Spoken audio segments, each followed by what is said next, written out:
many fucking times do I gotta tell you, motherfucker, subscribe to Big Face Gary's show. You're not gonna fucking get content like this anywhere else. Big Face Gary's got the fucking interviews that you need. Yo. Big Face Gary's show. Hey. Shout out to my mom's town in Haiti, Peedie, all my friends and family. Amen. Motherfucker Ronito, Greg, Haitian Pat, Franquito, right. All my guests. I love you. My soul bleeds eternally for all you motherfuckers. Ah! 1 second. Yes. Freeway.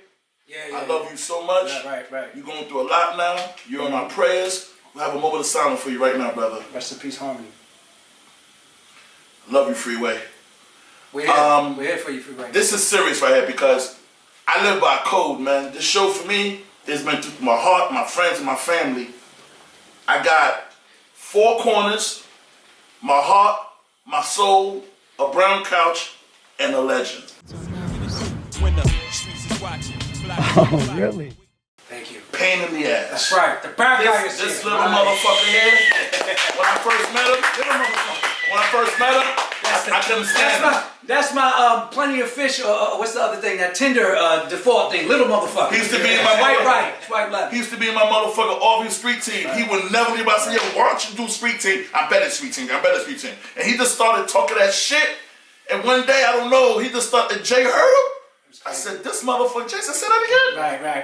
Right. Like, give people something quick. Wait, hold up. Before I do that, though, I want to thank you because you're saying the story, and it's true, everything you're saying, but you're omitting a little part, which is that if it wasn't for you, they wouldn't even have heard that because you amped that up, man. You made the avalanche start going down. Thank you. Or uphill, as it turned out to be, because you were the one that said, you laughed at the shit I was doing, you supported. Well, I'm 1 for 1 because they followed you, but they didn't listen to Peedie Crakk. Peedie Crakk would have made Dame about $200 million. Well, that's for another story. No, I have to say that. No, I mean that's because I'm 1 for 1. We're talking at least I won with you. No, we're talking about the beginning. This is the real. Oh, you're talking about the straight beginning when Peedie wasn't existing. You're absolutely right. Straight beginning. Oh yeah. I'm just talking about 17 John Street. We're going to take it back right now. Let's do that old image like they used to do it. We have the sewing machine. No. Let's take it back to 17 John Street, circa 1996. You were the first person in the office, even before they painted the walls. Yes, sir. When the shit was white. We had sewing machines. They were the clothing line. We had. That's a little later. That's still a little later. A little later. Let's take it back to the beginning of the office. No. I'm talking about when you cutting up Chrissy Clifford. It was just you, Chrissy, and Damon. Yes. Big shout out to Chrissy. She happens to be Kid Capri's manager. God bless her. She's also Lox's manager. Camp Low. She managed all of them. Come to the show, Chrissy. Talk your shit. Chrissy invited to the show. But it was you 3 in the office on 17 John Street when it first started. Yes, sir. And you were there. You were the first person there. I came a little later. And when I introduced myself, I said, yo, my name is Pain in the Ass. And you guys just went with it. You supported that. That is the importance of you. Yes. That you were able to support that. Because had you not, I wouldn't probably be sitting here talking to you in this interview. I wouldn't have done things that I did. It wasn't hard to sell, man. You a fucking crazy motherfucker. Yeah, well that's so. Of course, I gotta always pay homage. Bob made me Big Face, but without Rocafella, my name wouldn't be shit. So shout out to Dame, and Jay. Those are back in the days when we was to park our cars in the garage and we just talk shit about all day long. We have an A team and a B team. Okay. The A team would be Jay's crew. My B team would be Dame and Biz, and trying to let people know Rock is coming. So this is the beginning. The straight beginning. We had an 93, 94. I had MPV with the BBs. People know about that back in the days. Queens motherfuckers know about that. BBs is bad. Everybody. Jay, I know they burning out the BBs. I'm driving. They put them on Hondas. Jay had the GS300. Right. Biggs had. Dame had the black GS. And Biggs had the gold Acura. Yes. I remember we did a lot of showcases with Dame had the Biggs had the gold Acura BBs. You're right. Jay had the GS300. Right. And Dame had the black GS300. 566. Yeah. Yo, Jones, we got me going back. Those are the days we ain't know where we was gonna deal out of nothing. Now listen, put me onto something now. That time, that Rocafella, that beginning, is a derivative of the Best Out crew, right? Yes, that's Bob, rest in peace. Yeah, rest in peace. Dame and them, we used to throw park. Rel Mac, Claudie B, Kirk. So if we was to do the family tree, it'd be Rocafella, and right above it would be Best Out, and then Rocafella. I gotta go Best Out first because and then Rocafella comes from Best Out. Then go back. Also the Brooklyn crew, which is Jay Source and Jazz. Yes. They had that thing, and then it all came together. Which is what people don't understand about the crew. The crew was so diverse because it was from different neighborhoods of New York City. You know so crazy, I know I fuck with you? What? I don't never let anybody take over my show. Oh, I'm sorry. No, but I know you're allowed. You're allowed. No, you're allowed. I don't want to step on toes. You're not listening to me.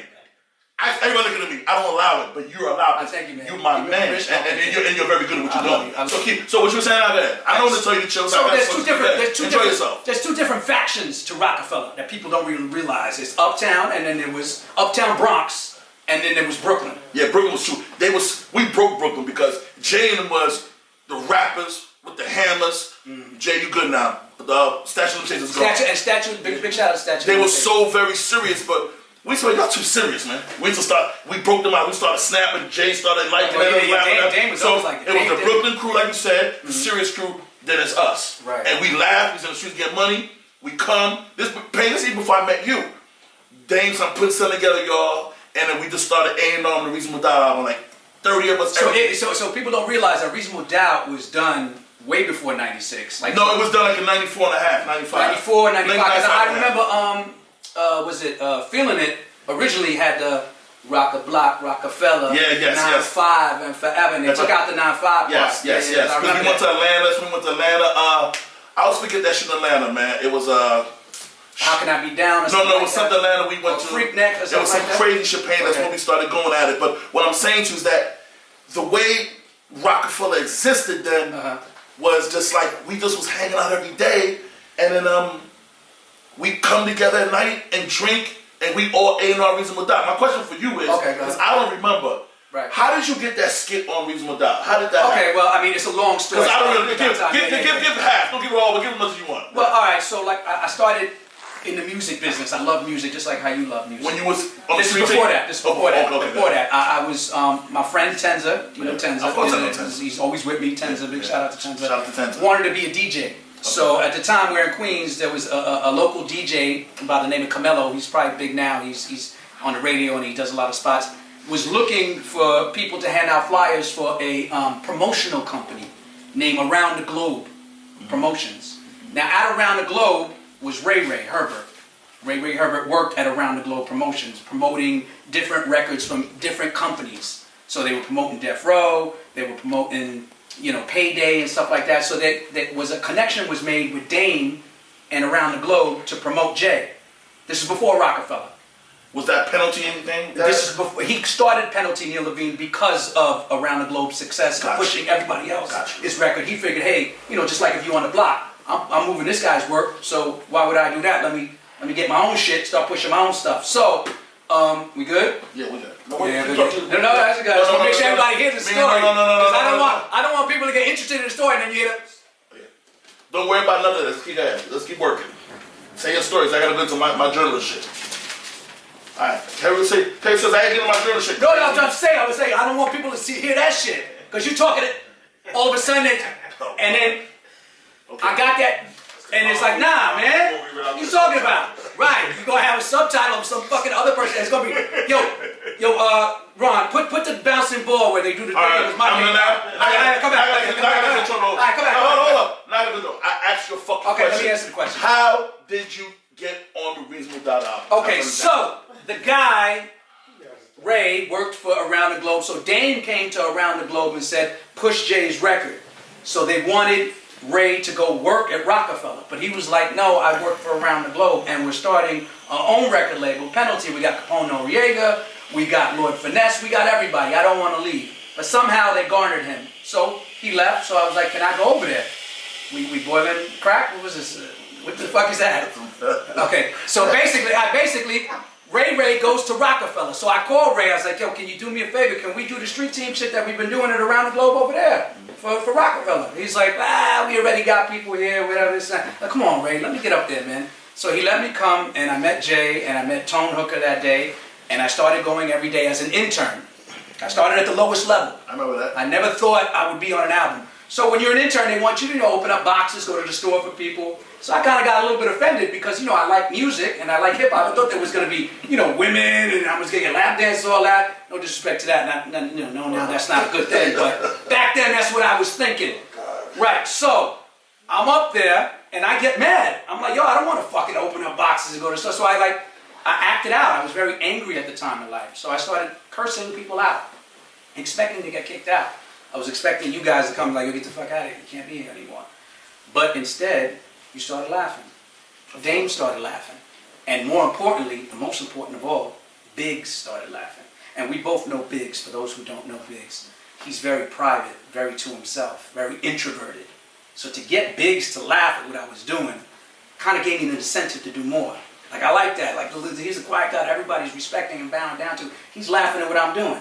So I continued cursing people out, and it just seemed to work. But now that I think back at it, I think it spoke to you guys' attitude at the time of 95, 96. I think you were very angry at the fact that Jay, being as nice as he is, couldn't get a deal. Yeah. And you had to resort, because that's really what it was, to opening up your own company, Rocafella Records. There was an anger, there was a chip on your shoulder that I had, and I shared with you from my experiences that we'll get into later in this interview. But I came with a lot of baggage. So those cursing people out sounds funny, but I was really angry at the time at life. I was just fed up at life. And I think that it spoke to you, but as well, what you guys were doing spoke to me because of the acceptance and because of that. So, making Biggs laugh and seeing that he was entertained by that, then the momentum started. Yo, you need to get him on the album doing that shit. Then you came. Yo, we need to get him on the album doing that. Then Dame came. Then Jay said, yeah, it made sense. Because now, it became like a rally call for how we felt. Oh, you killed that. That okay, I'm reloaded. You motherfuckers think you big time? Fuck with Jay-Z, you gonna die big time. Here come the pain. Like, I meant that shit. You know what I mean? I meant what I meant. You know what I'm saying? So, to me, it was like, I wasn't doing a skit on an album. I was speaking for you guys. I was speaking for Jay. Because Jay at the time was very quiet. Now, when did you know you had a gift for talking that shit? I like I said, I don't even consider it a gift. I think it's just channeling, to me, is channeling anger. It's release. I think that's why this music, this genre is so perfect, because if you notice, like, everybody raps. That's what they say, right? Oh, everybody raps. Everybody. Yeah, because it's a form of expression. And you find your way. Maybe you don't rap. Look at Dame. Dame is a brilliant business mind. He found his way. He found his niche in his business. And he was able to excel and prevail and reach the highest statures of it. Because it's a form of expression. It's a form of release. We all have that. We grow up in these communities. We all have that anger and that chip on our shoulder because we are the have-nots. And I think I like you say, talking that shit, but to me, like I said, it's a release. It's just natural for you. It's a release. Like if I didn't have that release, I would have to resort to another form to release it that may be not kosher. You know what I mean? That's why it's so great, this genre. Well, you're doing great now. I appreciate it. You're special. What's up? Yeah. Now, how the fuck did you get on Flex on Freeway but just going to water during that freestyle? Shit. Explain that story to me, baby. Well, they called me up. You know, they called me up. Like after being on Jay's album, after being on Reasonable Doubt, I became a commodity. Something that I never expected to be. Mm-hmm. You know, who would think? Little old me be a commodity. People calling up, artists calling up that I grown up listening to and motivated me to want to be involved in this. Saying, I'd love to work with you. I love what you did on Jay's shit. Come do it on mine. And it just became something that, you know, back then it was a little different too. This is 96 to 2000 when you were creating an album, you were creating a whole piece, like a huge collage that would make sense. Like a whole I can't even find the word, cohesive body of work. It's not like now where you just drop a single or you do that and you hope it streams well. You were creating a whole piece, and the skits were very important in there because it spoke to who you were. Right. You know, you're expressing yourself through rhyme, but now you need like a little something to kind of blend the songs together and also give them a little bit about who I am. Go ahead, narrate that. Act like it's a movie and somebody's pulling me close to the ground. I ain't panicked. I've been here before. Seems like only yesterday when Gary was being interviewed on his shows. But now he's got his own shit up. Lay down. Put on your fucking helmet. Put on your fucking helmet! On your feet, Judge Roger, let's go! Number one, private reporting live, Gary. Big face. People wanna know who we are, who we tell. This is Rocafella. All right, listen. So basically, crazy ass motherfucker. Basically, now hold up. I want you to give me the best time you remember with us with The Rock that you never forget. Just the biggest time. I know it's so many, but I know it's a lot. But give me one, man. Well, I mean, I can give you one, but it's stretched out. You know, it's stretched out. It's stretched out because it was a daily thing. I remember, I'm a senior in high school, and I'm coming to the office every day after school. That was my routine. I wake up, go to school, and then hit the office. So, I mean, as far as you tell me, my greatest memory is just being able to be in a routine. You know, go every day and be involved with people that kind of adopted me. That kind of became my surrogates, my big brothers that took time out to teach me, which is one thing Damon did and Jay did and Biggs and you. You took time out of your busy schedule because this is work, what you're doing. You know, look at that. That shit is not, you're not going to get that. That's fucking earned. That's earned. That's hard work and dedication. You see that? Platinum fucking albums every single fucking time out. That's hard work by this man. That's not something that he fucking found a 4-leaf clover and he got lucky. This is hard work. So just to be involved in that and for you to take the time out while you're doing your hard work to say, yo, you're acting stupid. Don't do this. Yo, don't fuck with that person. You were teaching me shit that I would learn the street shit would teach me. Nah, you listened to. You was bugged out. I was trying. But do you remember the first day you met Jay, Damon, Biggs? Yeah, it was the first day at the office. I'll never forget it. John Street, 17 John Street. I called Ray, who was around the globe and now was at Rocafella. He said, all right, come up and meet everybody. If they like you, you can stay. If not, you gotta go. So, you know, I came up there with Tenza. We went up there, and the first person I saw was Jay. I was like, what's up, pain in the ass? He looked at me like, you know, fuck you talking pain in the ass. And he did something, though, that day. You guys taught me something. I want to see if you remember, because I want to do it with you right now. He taught me the Rocafella Pound. Do you remember that? Yo, that shit. Do you remember that? Can you do the Rocafella Pound with me? You gotta help me out. That was us. Oh, let me see if I remember. Boom, boom, boom, boom, boom. It's twice. Let me see that. Boom, boom, boom, boom, boom. And see, now, let me tell you some of the importance of having a pound with somebody. Yeah, that was it. When you're on the streets, or when you're in school, or you have a team, or whatever the fuck you're doing, Definitely. you haven't made it until you have your own little pound. Secret right? handshake. The secret handshake. Right? You haven't made it until you have that. So anybody out there that's looking to do something, start a gang or start a basketball team, get yourself a fucking pound. We don't and do got that a shit big face Gary show secret. Yo, we handshake, should fucking bro. do. You want to start a secret handshake right We now? gotta start a secret handshake. But we can't let them see that. No. We just gotta do it when we see each other. And don't front. When motherfuckers have secret handshakes, they think they fucking all that when they see you because they exclude you when they say, hey, what's up? What's going on? Yeah, cool. Looking like a third base coach. Fuck out of here. Like, what you want me to bunt now? What you want me to do? You want me to steal? I'll pay back. But hold on. We're gonna do a secret handshake, but we're gonna do something else that only you gotta be down to know it. You know? Okay. I agree with that. You get it. It's gotta be a fly. And I want y'all to know something. This dude don't drink. No. He don't smoke. No. He does nothing. And who did I learn that all from? natural. Who do I learn that I from? learned that from Who me. not from you. Because I know I drink. Not from you. What's your favorite album of all time? What's your favorite album of all time? We're talking about Rocafella? Of all time. Of all time? Oh, hip hop. Hip hop. Why would you ask me that? What did you work on? What are you just talking about? I got two big albums my whole Right, life. the one you're discussing right now, what is it? The one that I like right now, the one that we're talking about right now that you A&R'd back in the streets when you guys were just forming each other. What was A Reasonable Doubt. Okay. You were in the studio with Jay. Yep. Did you ever see him get fucked up? I was making that up. No, but Jay drink a little something here and Drink a there. little something. Yeah, but you don't do nothing. The man. Jay, he stay focused. The He man right. created one of the greatest works of all time, sober. Now, when I say that, you're right, Billy. when I say that, that was the hunger. You're an artist. This is your job. Your job is not to get fucked up. Your job is to get in the studio, create hits. Just like if you were working on the streets. Your job is to be out there making fucking money. Having a good time is cool. It comes with it. But this is your fucking job. So now, you compare all those albums, everybody's album of greatest of all time, I will guarantee you that they were fucked up making it. You know what's so crazy, Penny ass? Ron, he just fucked my head up. I've seen Jay-Z record millions of times. Was he never fucked up? Never took a drink. One time. He drinks when we go at a party. One time. He's never touched nothing. One time. Not when he's recorded.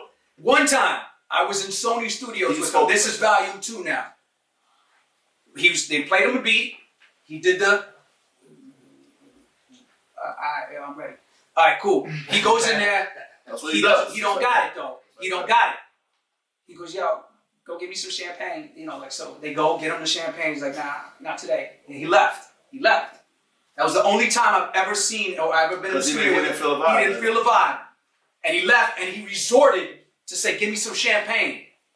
He never said, yo, I'm gonna smoke weed. Nah. This is coming off the mind sober. That is, yo, we got so blessed to be around him. Ron, I'm dead serious. I didn't think about that. I've never seen Jay take a drink when he's recording. Never. Ever. And look at songs like Feeling It. Feeling It, he's talking about slipping and getting fucked up. He's talking about slipping and getting fucked up. Come to think about it, Volume 1, of course, Ron did the research, yo wasn't on it.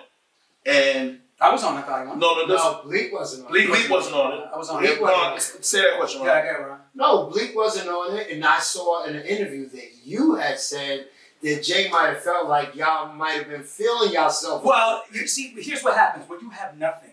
When you've had nothing for a lifetime, and I really get into this with you, you know, I come from a broken home. So, you know, my mother died when I was very young. She immigrated here from Colombia. She didn't speak English. There was my father had remarried already because they divorced, so there's no one at home. Right. And I was raised by my sister. So what happens is when your sister raises you, it's very noble that she raises you because, you know, it's a thing to be applauded, but she has to work to provide. So there's no one at home.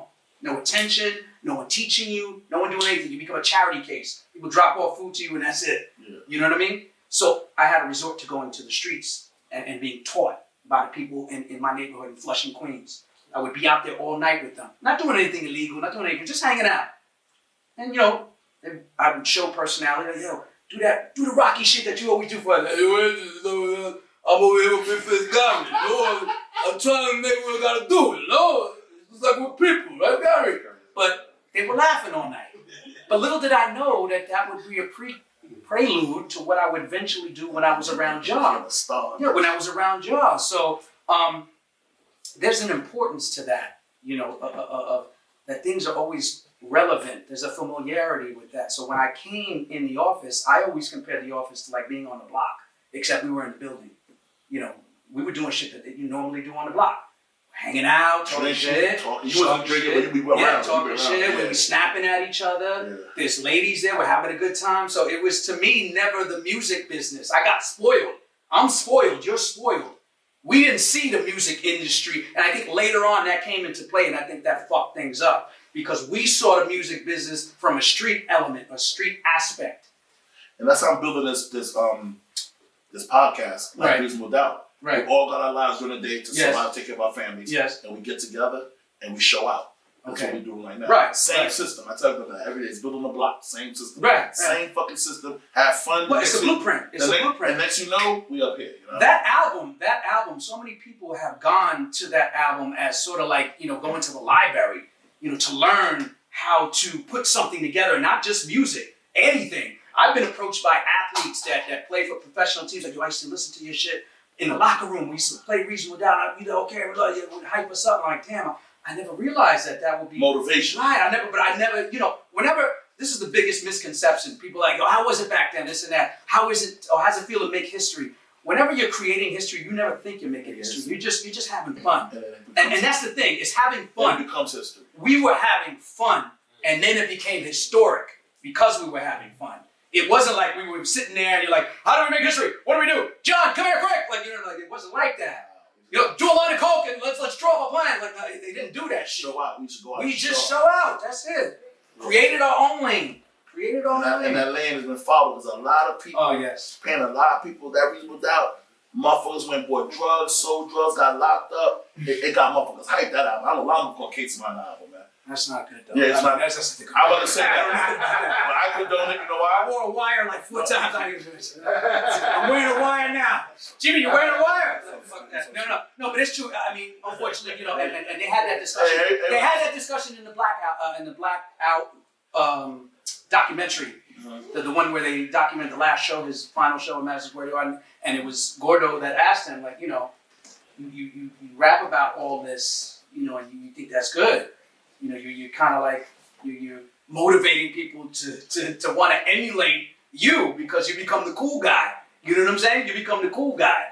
So sometimes, you know, if the bad guy who's the cool guy, like in these movies that we love, like Scarface and Paid in Full and all that, is the bad guy, well, you know, quote unquote bad guy, because, you know, to us they're not bad, but in society. These are things that can get you locked up or killed potentially. What's going on? Get him how he doing real quick. So here's me hanging out with Big Face Gary, Uptown, etc.Too after hours.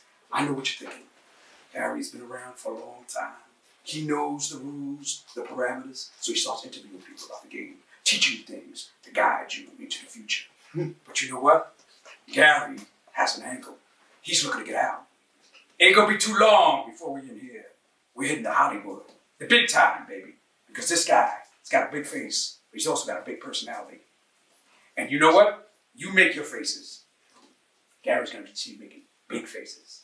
And little ones too. And cryptocurrency, and Zelle, whatever the fuck you got. Old school, new school, need to learn though.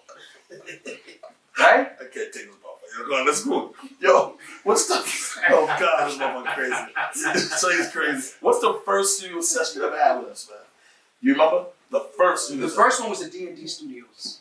Legendary. What you did for us that day? Do you remember? I just came through to hang out, and I knew about the studio. Of course, the studio is a legendary studio. They all record.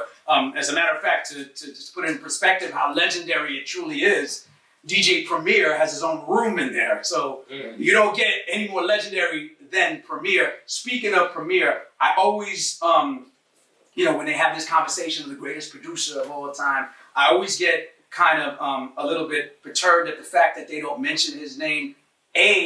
Because he produced 3 tracks on the holy trinity of albums. He's on Ready to Die, he's on Illmatic, and he's on Reasonable Doubt. Triple Crown. The Triple Crown, the trifecta this man has. And the bulk of some of these albums, like, obviously in Ready to Die, he just did Unbelievable, but he did other tracks, eventually for Big. But Unbelievable was crazy and it set the tone for Big.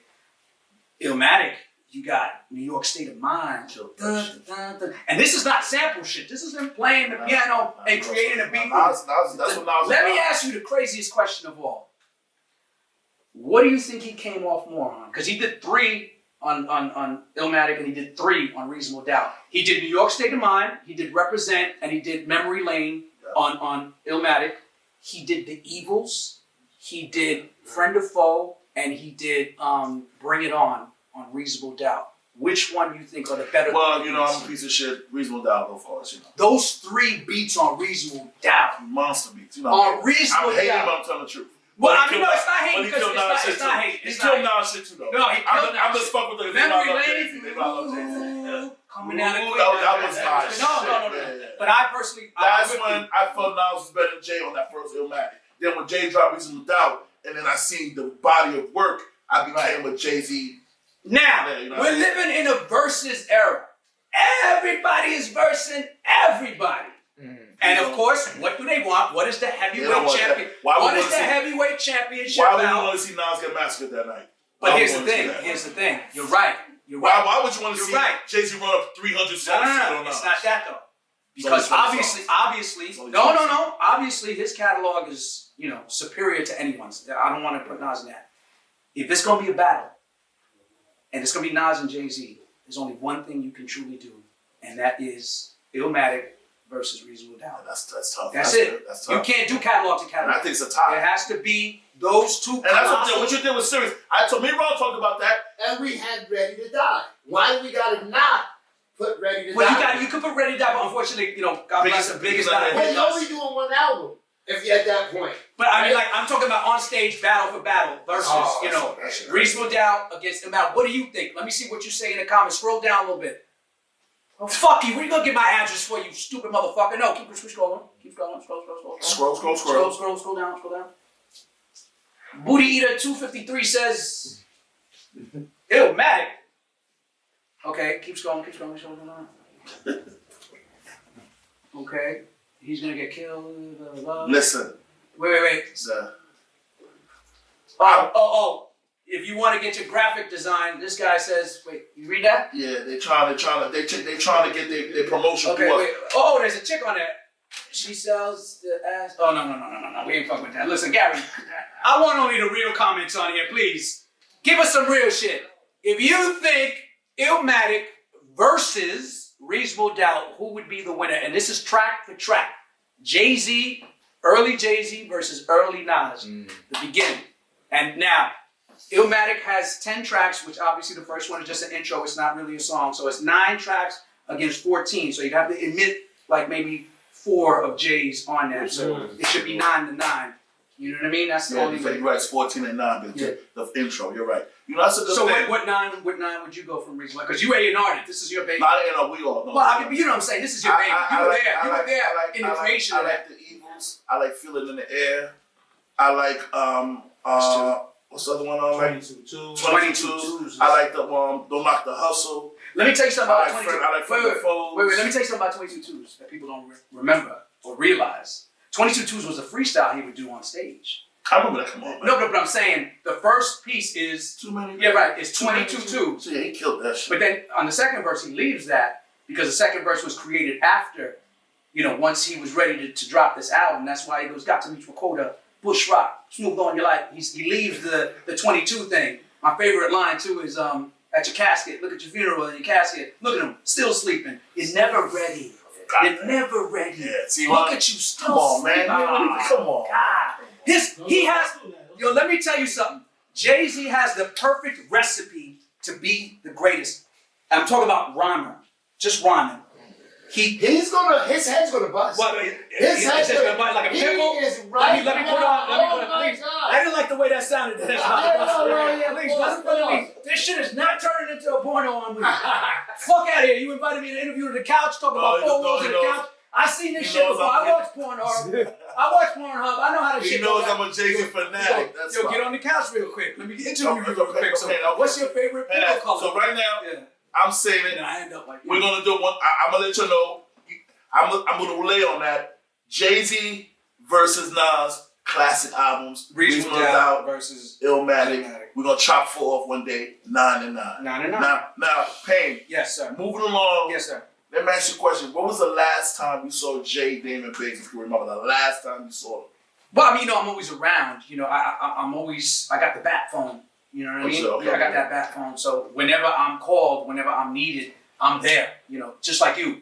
You got an interview, I'm there. Yeah. I owe you that. Yeah. I owe you that. You don't mean nothing. I owe you that. I wouldn't be where I'm at. Listen, I was going nowhere in life. And when I say that, I mean, I was slipping through the cracks in school. I didn't pay attention. I didn't realize what I was going to do with my life.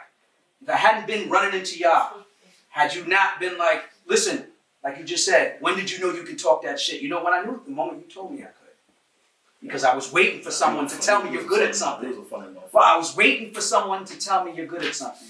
So that's how much it means to me to be around when you need me, when they need me. I get calls all the time with Jay-related work.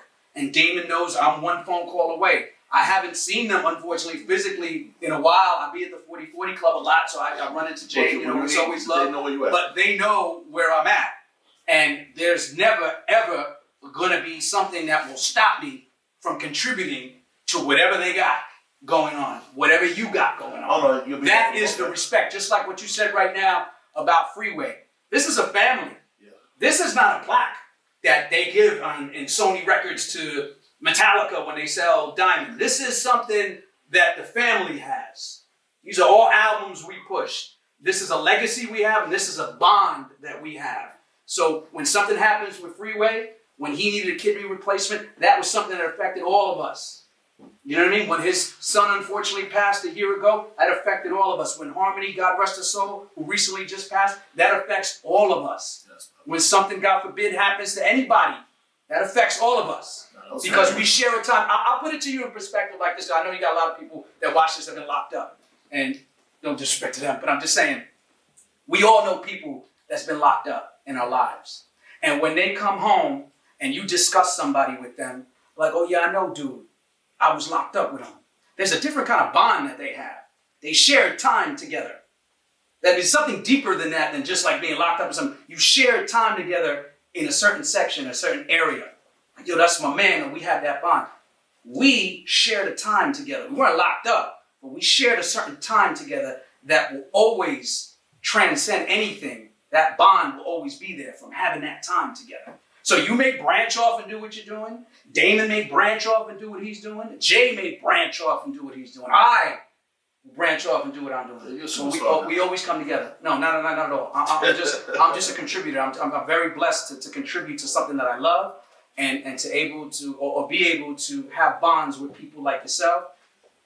One of the greatest minds of all time. I mean, look at that. I'm going to school every day and then going to intern after school for 6 months, and look who I'm surrounded around. I'm surrounded by Jay-Z, a billionaire. We didn't know it was going to be like that. Damon Dash, one of the smartest minds that I've ever encountered in my whole life, and you know that, one of the smartest business minds of all time. Biggs, Tata, Beehive, and I'm 16, 17 years old, and I'm just absorbing all this knowledge. How can I not be grateful, and how can I not have these jewels when I was around the greatest of all time? That's like you saying, oh yeah, I went to high school over here, and then when I was done, I would go over here and I would intern with this guy. Yeah, he was really cool, man. He taught me stuff, and he was really a nice guy, man. What's his name? Oh, Bill Gates. Yeah, cool guy, man. He just showed me how to do things.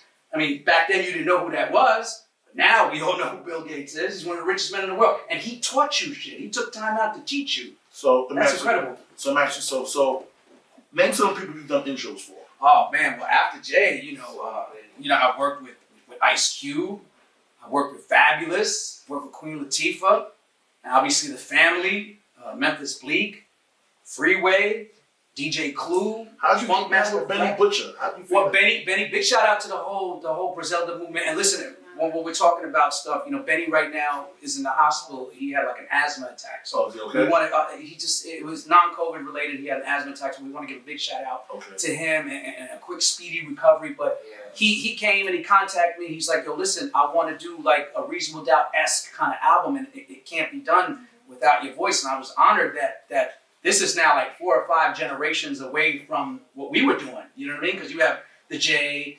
Nas, DMX time, and you have, later on, you have the South, which is the 2000s, and Nelly and his movement, and later on, you get, the Houston movement with all of them, and a lot of generations have kind of came and went, and now someone still feels the relevancy of that album and says, yo, I want that on you. Or I want your stuff on my joint. And you're on like one of the hottest. You're on Burden of Proof. Yeah, Burden of Proof. Yeah, it's crazy. That song is serious. Yeah. If you had to choose one, Reasonable Doubt, Burden of Proof, one of the ones that you were on, which one do you choose? What do y'all think, man? Big shout out to Benny the Butcher. I love that, man. I love Griselda. I love the whole movement. Ain't nothing in my mind gonna eclipse being on Reasonable Doubt. Like there's a song that came out recently a few years ago.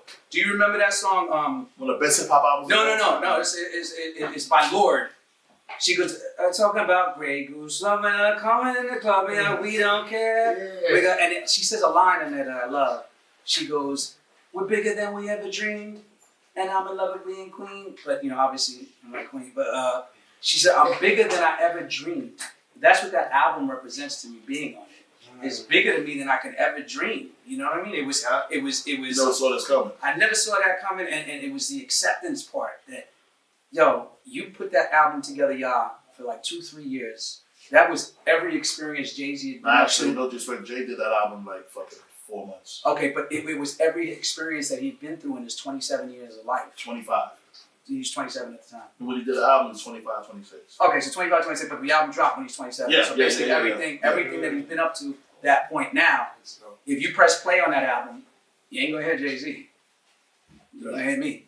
You ain't lying. And you're gonna hear me doing what I've always done, on the block, doing those voices, expressing myself, letting out my anger, channeling my anger, letting out my frustration. I cannot thank them and you for that, for giving me that I'm the first thing you hear on this classic thing. Like we talk about Illmatic, we talk about Ready to Die.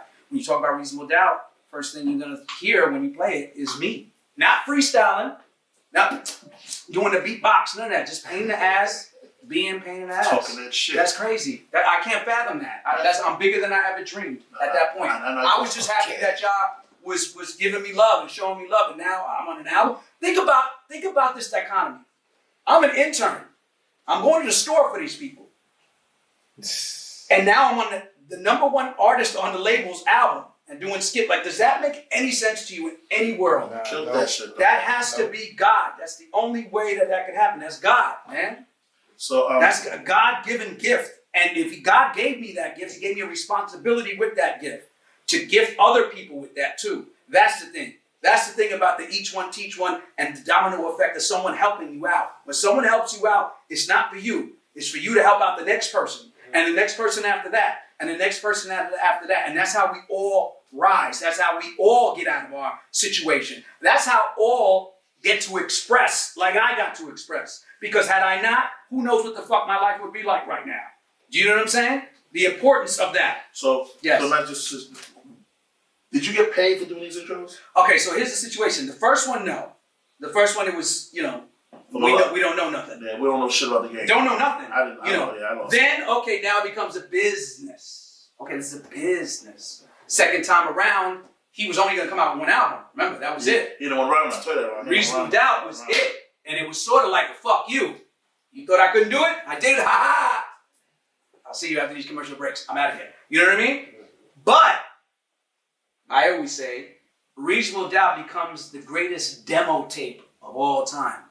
Because it didn't get him the record deal he wanted. It got him the label deal that they wanted. So now, Def Jam comes, and now it gives opportunities for you to be an A&R, and A&R, Peedie, Crakk, big shout out to them, A&R, Bleak, and Beans, and everybody. Now you're able to get a job off of this album. You're right. You believed when nobody saw. There's a famous quote in the Bible about Doubting Thomas. You know the story about Doubting Thomas? No, school me. Okay, obviously everybody knows the story about Doubting Thomas because they call people when they don't believe something like, oh, you're a Doubting Thomas. The story behind that is when Jesus, Christ, resurrected on the third day, he came to his apostles that were hiding and presented himself. Here I am. He said, Lord, you're here. It happened. You did it. You rose. You defeated death. But Thomas wasn't there when that happened. So he said, peace be unto you. He left. Thomas comes around. Yo, Jesus was here the other day. Yeah, Oh, he was here. He came back from the dead. Yeah, okay. Remember he said he was going to do it and he did it? Yeah. Look, I know what y'all doing, all right? Jesus didn't come back from the dead. The only way I believe is if I could put my finger through the nail cross hole and put my hand through his side where they pierced him, which was the final ending to him. He didn't die on the cross. He was crucified to suffer. When he was pierced at the end, that's when he died, where he perished. A couple of days later, they're all hanging out because they're in hiding because the Roman army is looking for them. Jesus comes again. This time, Thomas is there. He doesn't say anything to any of them. He just goes straight to Thomas. Everybody's quiet. Goes, Thomas, come here. Put your finger through the nail crossing. Put your hand through my side. And he did. The moment he did that, he dropped to his knees. Said, my Lord, my God, how could I have doubted you? The Lord said to Thomas, blessed are you who believe because he's seen. Blessed are those who have never seen and still believe. You didn't see that vision back then, but you believed. Oh, yeah. They didn't see that superstar thing in me, but they believed. And them believing in me gave me the battery in my back that I needed. It was almost religious experience to me. So my thing is, after you learned the business, did people start paying you? Yes, absolutely. So we'll get into that. So that was the first time. He was just going to do that. Second time, now he got the label deal. And now, because the label has signed, or Def Jam has signed the whole label, they're saying, well, you gotta come out with something. Like, we ain't gonna sign the label and you're just gonna be in the background. Like, come out with an album. All right, cool, look. One more, and that's it. But I'm split it in two. The volume 1 and the volume 2. He comes to me. He goes, yo, you gotta do it again, right? I was like, do what? You gotta do that shit like you did it. I was like, all right, cool. He goes, you got something for me? And I was like, I was thinking about, like, you're kind of like Carlito in a sense. You kind of like, there's a similarity there. I noticed that you're in one world and you're trying to get out, and he's in one world and he's trying to get out, but still the streets are calling, the streets are watching, this and that. So I want to narrate it like a movie. He says, all right, go ahead, do it. So, I mean, obviously this time around, get paid for this one. Yeah. He's like, yeah, well, Def Jam is back, and so of course. But one smart thing that happened was after doing all these intros, Volume 1 and Volume 2, I got called to do radio. Hot 97. Hot 97, blazing hip hop and R&B. We back after this with Gary from 104th Street. Like, I became a radio personality. But what I didn't know is I had to become a member of a union. I became a member of ASTRA, the American. Let me see, I got it too. I always carry my card around. Because I'm crazy. Yeah, Screen Actors Guild. There's some shit like that. This. I'm gonna take my member card out here. Look at the name on there. See the name on it? SAG after. You ain't lying. I had that one at the state property meeting. You see that? Okay, so here's the beauty of it. I have to become a member to get on radio, to do terrestrial radio, Hot 97. But what I didn't realize is you have to fill out session reports every time you do an intro. But it's not to the label, it's to my union. So I'll report, I was on Reasonable Doubt. They're like, okay, that falls under our category. So they go back, retroactive, and pay me for being on there. So you got some money. So I got money, not only some money, but because I'm a union member, every time it's sold in any way, meaning, of course, 1996, there was no such thing as streaming. There was no such thing as downloading. I personally went and negotiated for people like myself, which I'm considered a background singer because I do skits or interludes, that we should have a piece of the pie. So now Reasonable Doubt, 25 years later, gets sold streaming-wise. I get a percentage because of my union. Nice. Volume 1 sells, I get that. Nice. Fabulous, the bad guy, that album sells, I get paid. Nice. So checks come in the mail. So yeah, checks come in the mail, and sometimes, surprisingly, a higher scale because of the fact that now there's a new forum to buy it. So, do you understand what I'm saying? Crazy. Yeah. So and to answer your question, did I get paid for the first one? It didn't matter to me. I got paid something. I did get paid something. You know what I got paid? And this is important for anybody watching this. I got paid opportunity. No one is going to pay you in that currency. That is not Bitcoin. That is not whatever the hell they have now. Opportunity, my man Kicking, he knows. Opportunity is priceless. Do you understand what I'm saying? If someone is paying you an opportunity, that is the greatest currency that they can operate in. It's almost like, how cigarettes was back in the day in the joint. You know what I mean? So they hand it off like that to you. Like, remember they would palm it too like that. So, what's the furthest your skits took you to? What country that you was to go do something big in another Japan, my God, Europe. And I'm in shock that they know who the fuck I am. Cause look, we love hip hop.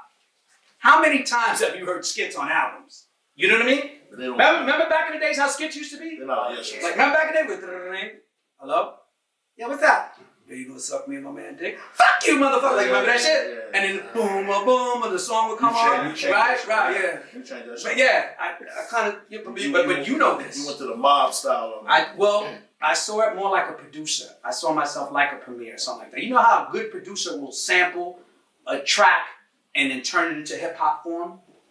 Like, bad, dun, dun. We know that beat because we're familiarized.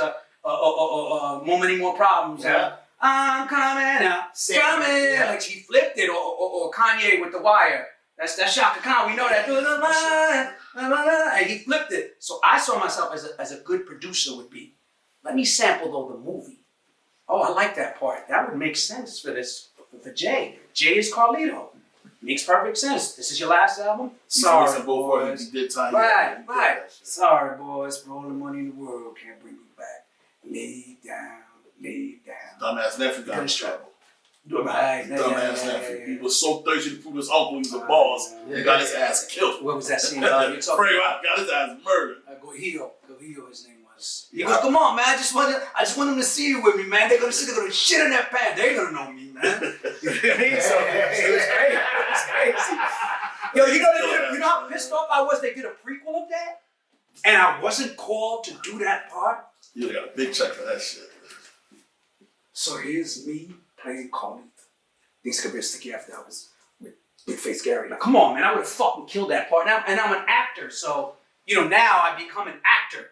So I was offended at that because of the fact that movie was marketed to the hip hop community. It's a prequel. It's just like recently now, Puffy's The Sopranos. in it. Puffy's in it. The Sopranos did a prequel. Now I'm a huge Sopranos fan, and they did a prequel and it didn't work because they went left field with it. You know, a lot of people said they didn't like it because it didn't follow the structure of the show that we were used to.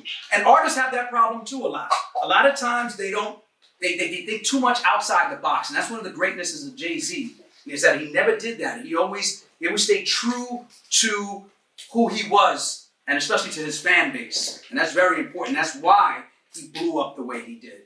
Because he knew what he had, just like Eminem knows what he had. Well, he blew up because he's very smart, and he blew up because, again, he's the best MC of all time. You think so, right? Anyway, yes. You put your hand on the Bible right now and say that. I don't like him. Give me a Bible real quick. I love a lot of MCs. I just told you the Doubting Thomas story. There should be a Bible somewhere around here. I'm preaching now. Your penny I'm ass. preaching. I love a lot And of then MCs. the Lord said, I just Gary, never seen a guy. Gary loves reasonable doubt. 15 He will years put his straight. hand on the Bible. Dynasty, Volume 1, Volume 2, Blueprint. Come on. What do you think is his best work? That's what I'm trying to tell you. What is his best work? First, to you? best work is Reasonable Doubt. Then after that, I'm a major Dynasty fan. You like the Dynasty Yeah, album? he went crazy. And our album was supposed to be everybody, but he Wasn't originally his. It was the group was supposed to be for everybody. You know what happened? He got. James said, "Fuck that." Jay's in the Well, zone. yeah, in the zone. This is And when Jay gets in the zone, that's like. Bro, that album was not for Jay. It was for the Let me group. tell you something. That's like when Mike wants the ball at the end. Get out of his way. Pass it to him. Get the fuck out the way. That's what happened right there. Remember the intro on Dynasty? What he said? Yeah. He went crazy. I'm sorry. No COVID. I actually like no COVID. Right? That's like the new pause. Like no COVID. The new. I like the blueprint. The blueprint intro. I think he spazzed out too. Dynasty went crazy. You like the Dynasty one? You know Dutch, we just had Dutch. I saw that. Big shout out to Dutch. I remember Dutch's page.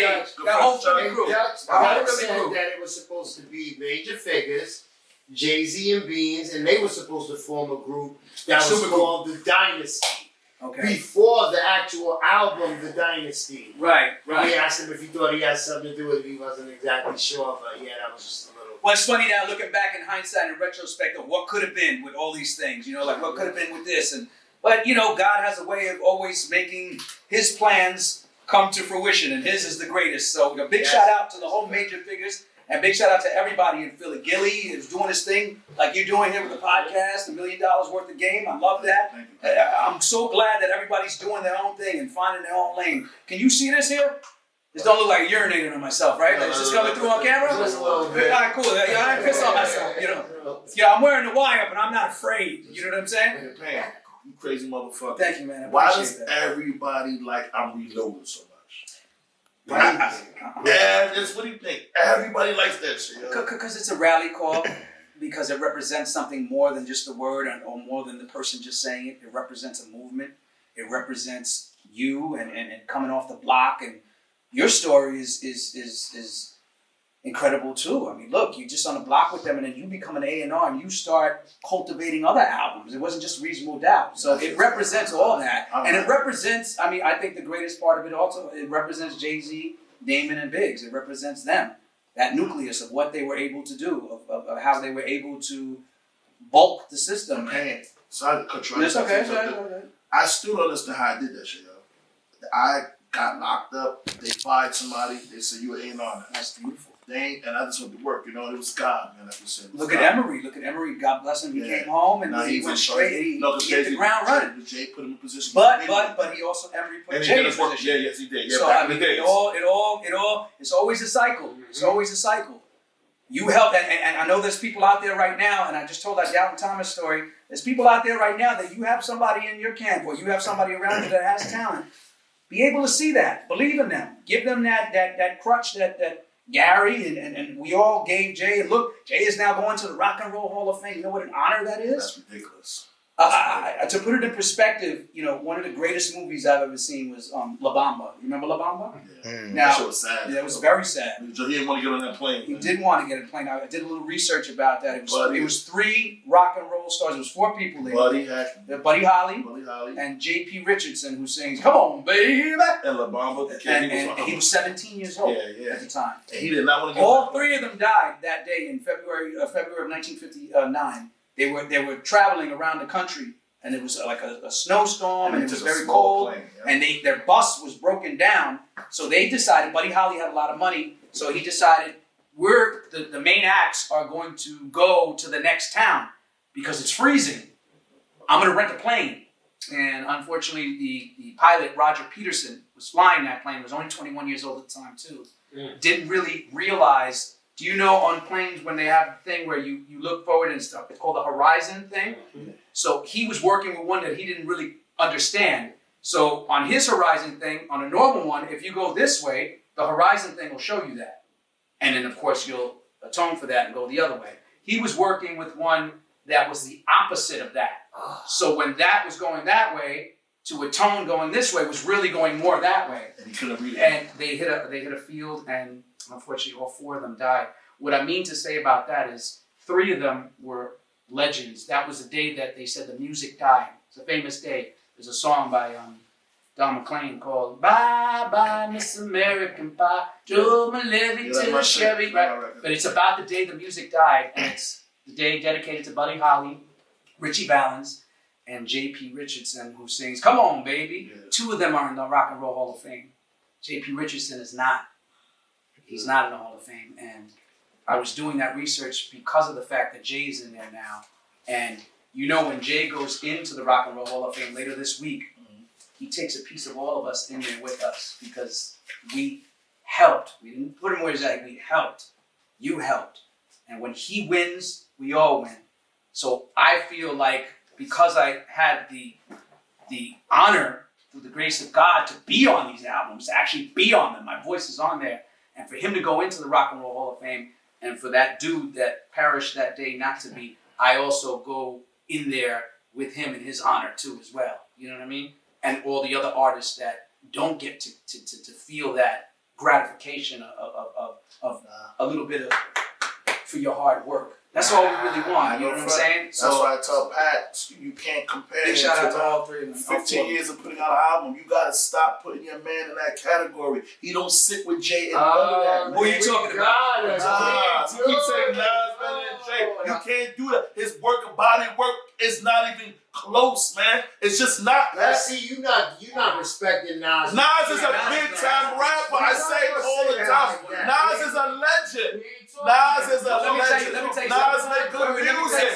He can't fuck with Jay. Hold on. It don't matter, Pat. It's always you. Let me tell you something. Frankie Man never said. There's plenty of room for greatest. Greatest doesn't You have ain't to gonna be say what one. Frank said before. Greatest doesn't have to be one. You ain't got to. There's a lot of dynasties in sports. There's the not truth. one that's the greatest. You know, the Yankees have won many championships. The Lakers have won many championships. You can't say the Lakers are better than the Yankees. There's 2 different categories, I feel. Jay is great. Nas is a great. Big is a great. I mean, if you want to sit there and discuss the great No. Well, I'm not gonna do the thing I told you about Nas is a legend. He's one of the best rappers. But the thing is, when Jay puts out 15 albums in a row and Nas puts an album out every 5.5 years, it's question there, bro. No, hey, you love Nas so much. What do you mean? Who does that? Because at the end of the day, Who does that? Shout out to Nas. Shout out to Nas too, man. No, the content is there. Who does that though?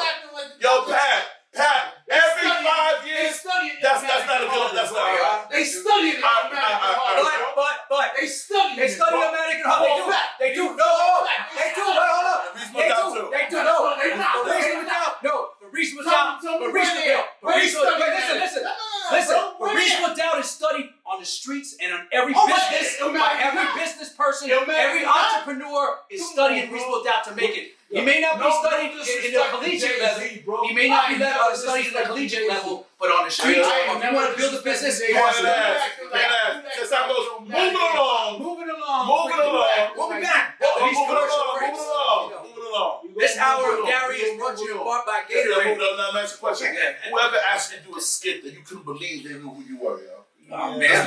I mean, like Ice Cube, Queen Latifah, that was crazy. Oh, you was like, okay. Yeah, that's like insane, you know, and just always being prepared too. Like, you know, that's one of the things too I wanted to convey to the people watching this, because I know there's a lot of up and coming next artists and people that follow your podcast and follow you because you've had that experience, and they come here and they want to learn. You know, that's all we really want to do. I want to see what it is that needs to be done to make that, to get to that point.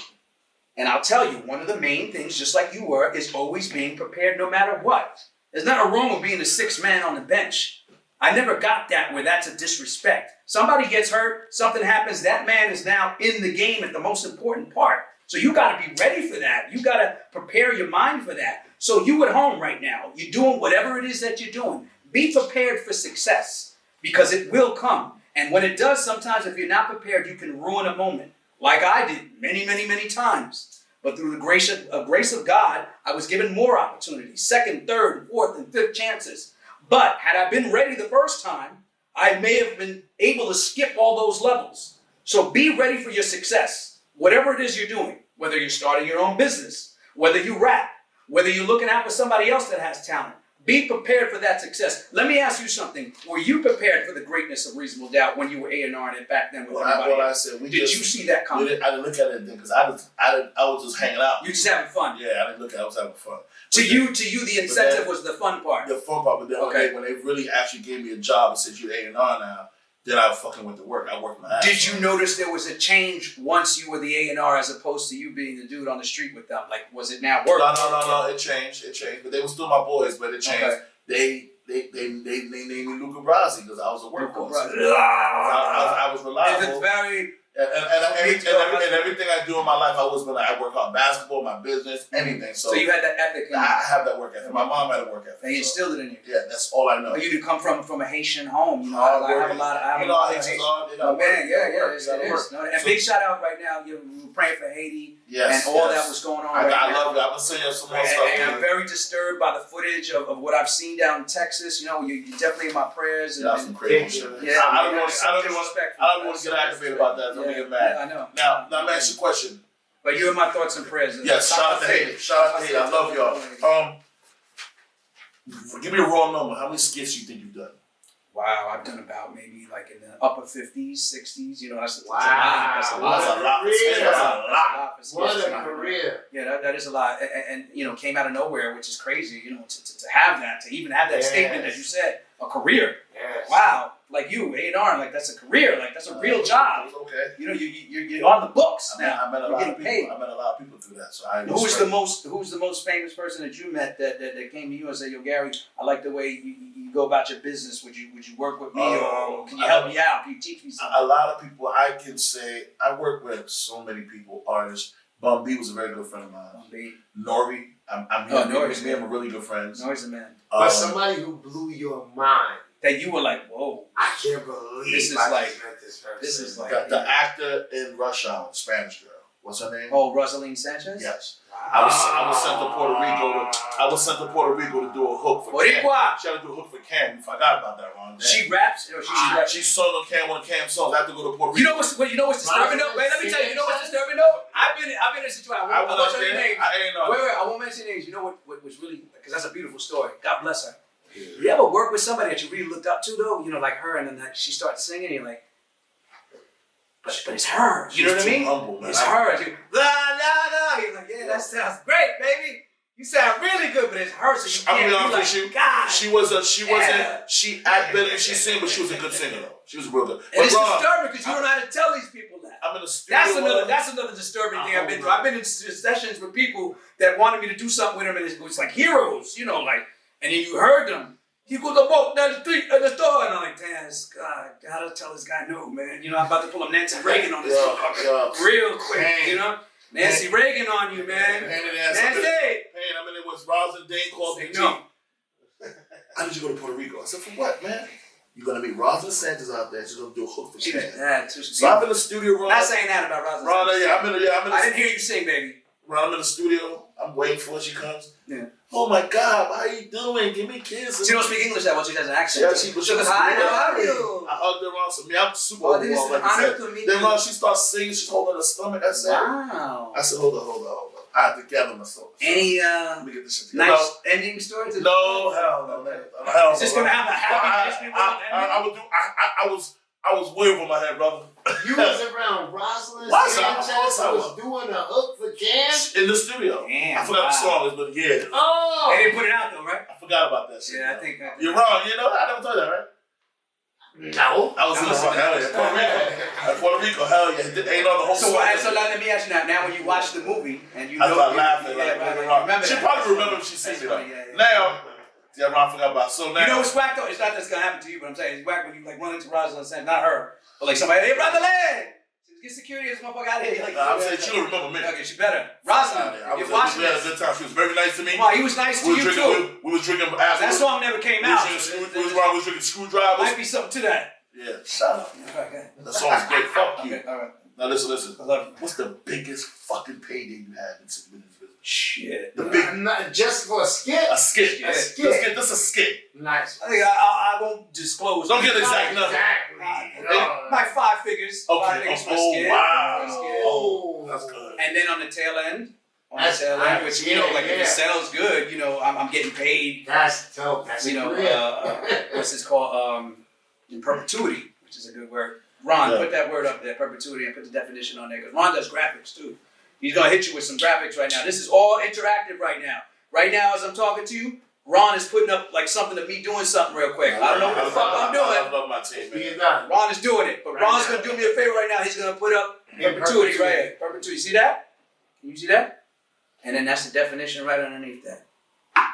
Knock on wood. Just got a haircut yesterday. Grew back. You said it grew back fast. Good Jesus. I told Gary, I said, yo, can we do that was some ASAP? funny shit, Frankie. ASAP, because I just cut my hair. I'm going bald. So I don't want this shit to turn into a hair club for men commercial. You tried to do this shit yesterday. I said, you tired of looking like pain in the ass? We can help you out with the transplant. Like it's gonna show me a freeze frame like that, and like they put Ron, do me a favor, freeze frame right now, and draw a little like afro around that real quick. Done. That's what I would look like after the hair club thing. Yeah, you stupid, but thank you, man. You showed up for me. Yo, of course I'm gonna show up for you. What was your first best scene in Streets of Watching that you remember the movie? So okay, Streets is Watching changed my whole life. Streets is Watching was the turning point, because after Volume 1, what happened was they were going with the success of Reasonable Doubt was the fact that they were all street records. And it almost came to a head because they were going to put out Dead Presidents with no B-side. And it was Heavy D that told them, yo, you need a B-side, and it should be that Ain't No Nothing. You have to have a party record on there. So they put that on there, and the DJ started playing Dead Presidents, and one of them got the idea to flip it and play Ain't No Nothing. And then that just blew completely up. You saw the difference. Yeah, he was. We were in the clubs now. We were everywhere. Jay was now in the clubs. I was like, yo, you from Queens? Go that way, man. Right. This way. So we got doing in too the much. clubs. Doing too much. We got in the clubs, but unfortunately, on the second time around on Volume 1. Man, hold up. Let me stop shit up here. My whole group of Queens. Yo, Queens, man. Put a disclaimer out. Gary's thoughts and purpose are not those of I'm from Flushing, Queens, man. You had Royal Flush on my there. whole crew from Queens except Pat. Royal Flush, you my can't man. do that. I like fucking with my boys. Queens is the nucleus, Queens man. no different, but y'all official. But let me get to this. So Volume 2, they actually flipped the script and said, now let's come out with a hot album, but let's put out the singles that are more radio friendly, And unfortunately, it didn't really catch on the way it should have, because Volume 1 is one of his greatest works. I love that album. But he made a couple of cuts for the radio. Ron, that's where I'm from, right? Volume 1's right. Where I'm from, That's my shit. Lucky Me, You Must Love Me, Imaginary Play, You Must Love Me, A Million, and the second. That album went over people's heads. That album People felt Jay greatest. I'll be honest with you, people felt Jay went commercial on that album. No. I didn't think you didn't think that wrong. I didn't think that either. I believe people You would. didn't think that wrong? But it's because of the marketing. Frank, did you think that? No. It's You because, thought Jay it's because how it's marketed. Okay. It was because how it's marketed. You belong to the city, and then touch me with hard to go. But he was spitting on those tracks. He was spitting on them. That's good. But they were a little catered to. And what happened was he followed a different format. He started going with more bad boy producers on that second one. There wasn't that much ski. There wasn't that much Premiere, and there wasn't that much. There wasn't that much Clark Kent, which was the nucleus and the bulk of Reasonable Doubt.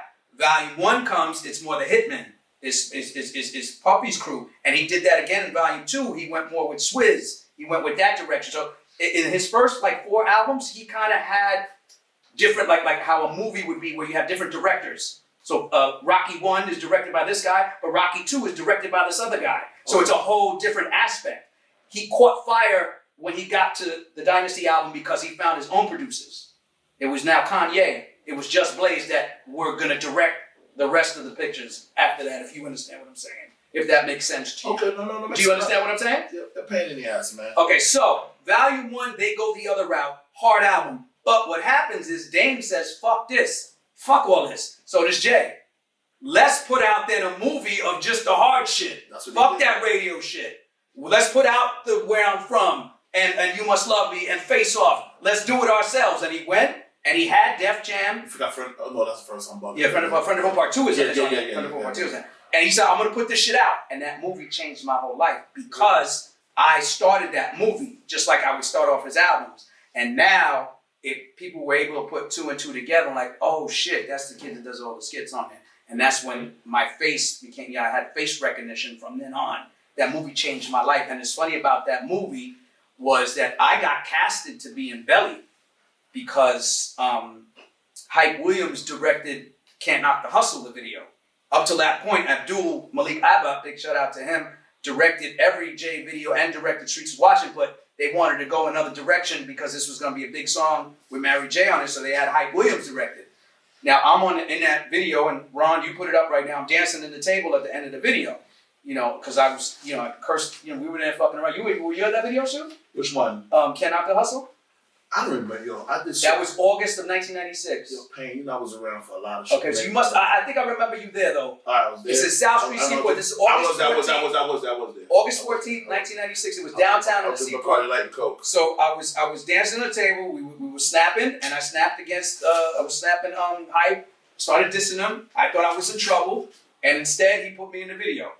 And then he goes, "Yo, what we gonna do with you?" I was like, "I don't know, whatever." So he goes, "Yo, give me your number." So about 6 months later, he called me. What the fuck am I talking about? It's like 1873. Dear Payne, I would really like this is normal shit. Like 96, you had to beep somebody. So he beeped me. He was like, "Yo, I wrote this part for you in this movie. It's called Belly. It's gonna be crazy. Nas is in it." And that also was a turning point because that was the first time that Damon and Jay said, "Now we manage you." So I was no longer the intern anymore. I was an artist on the label. Maybe not a musical act, but I was going to act, and they were going to... Yeah, trying to get you more roles. They were going to get me roles, but then I got that role. So, I got in and I went to a reading for it, Nas was there, and Scarface at the time was supposed to be in the rapper, and Terrell Hicks, and it was going to be really big, but for some reason, unfortunately, he ended up cutting me out of there, but he actually did me a service because that's when they first decided we're going to manage you, and now this is serious. This isn't just the camp laughing and having a good time with you. Like, maybe other people see the star quality in you, and that's what led them to be like, fuck it, start off the Streets is Watching that. So I kind of, I'd rather have taken what I've gotten. The Streets is Watching changed my whole life. Had I been in Belly, I may have not gotten the same recognition that I got from being in Streets is Watching. That's how important that movie is to me and to all of us. Mm-hmm. Because then that was, and that, when I say all of us, I mean all hip hop fans, because him doing that movie and winning with those street records led to the next generation coming. So the Noris, the DMXs that were able to make street records instead of trying to make radio-friendly joints like he did on Volume 1. Like he famously said, I took the hits for you. I took those hits for you so you can succeed. It's so true. It's so true. Not putting anything out there like you know him. It's a pain in the ass. Next question. Yeah. Has anybody tried to duplicate your style? Well, bite. It's like this. That's what it's impossible to do because you're too different. I mean, if they did, obviously it's an honor. I never noticed that. I'm biting off these movies, so you biting the second time, or you getting the second servings or whatever the fuck you biting. You know what I'm saying? Like double right. Part. That's like saying I sampled Through the Wire from Chaka Khan. Now you sampled it because I did it, which is cool. But we're both sampling the first joint, so you ain't taking my shit. But if they did, I never noticed, and it never got brought to my attention. But I never see it as a disrespect or anything like that. It's more of an honor. Yeah. Like you saw something and you saw a format or a blueprint and you went with it. That's really the whole point of the exercise. When doing research on you, I was seeing like some of the stuff you did. I wasn't sure if this was a Bronco, but I wanted to ask you. Yeah. Was your voice in a video game as well? Yes. Yeah, I've done video games. Was it Midnight Club? Yeah, Club Express. Yeah. Club Express, really? It's a shame, you know? You weren't gonna win anyway, but still. Oh man. I done video games because of the union, because of the albums, getting on the radio and then becoming a member of a union opened so much doors for me. You know what I mean? I've done video games. I've done audio books that are huge now, that back then at the beginning, infant stages, no one knew what that was. Right. Like, I'll read my own book. I know how to read. Right. So, but no, you know, then you walk up as active, you know what I mean? And then I've done also commercials. I've done so much just off of them believing in me. I gained a career. I'm able to provide for myself. Yes. Off of that. That's incredible. You know what I mean? You're not going to see a story like that. That's only God can do that. And that's why, you know, I know during this interview, and I know you know me as a crazy person, and there's crazy stories out there. I've done a lot of crazy shit in my life. But one major thing is I always had faith. I always believed. And I know maybe you're listening to this, and I mention God a lot, is because I firmly believe that all the graces and the blessings that have come on me because of getting on all these things are because of God. Oh, he's number one. Yes. Number one. He's number one for me. And I know that you're watching this, and you could point, you could see Ronald put up stuff. I've done a lot of crazy shit. But God always finds those kind of people, the meek and those that are down on their luck, and maybe the ones that aren't really favorably looked at in society, and he elevates them. And that's what he does. And that's who I am. I'm a loser. I'm a nothing. I'm very angry. I have bitterness in me. And God was able to take that and flip that and make that work for me. And I can't believe him. And I can't thank him enough. And the only way I feel I could is by always giving the grace and the power to him. Crazy. Oh, well, like I said, I'm big, you know, I'm very religious. I'm Catholic. Everybody knows. I'm Catholic too. I don't play with religion. I'm not telling anybody because I know that's a situation. What you do is what you do. No. I don't impose my religion on anybody. No, I'm not doing I that. never impose my religion. But I'm Catholic and I believe in God. Without him, I'm nothing. Right. But people need to believe. People need to know that these stories that I'm telling you, they're not random. They're not lucky. They're not happenstance. I believe it's God. That story that Ron is giving you my discography and letting you know that I've done all these things off of me just being an intern at a label and being mad and cursing at people. And shout out to Ron to working on it. Yeah, he is. This is one day's work of work. Let's give him a hand. Clap at him. Come on, you clapped at him before when he was on the block. Now you can't clap at him for good shit. I called you. You know you clapped at Ron before. Man, don't tell that clap to Ron. Now you can't clap like that. Yo, listen. You about to give me a paper cut in my face. I'm about to be the real Scarface. Like, what's that front cover through my face? Listen. So sit up. Listen, no, you How am I gonna scar like I that? gotta make you feel.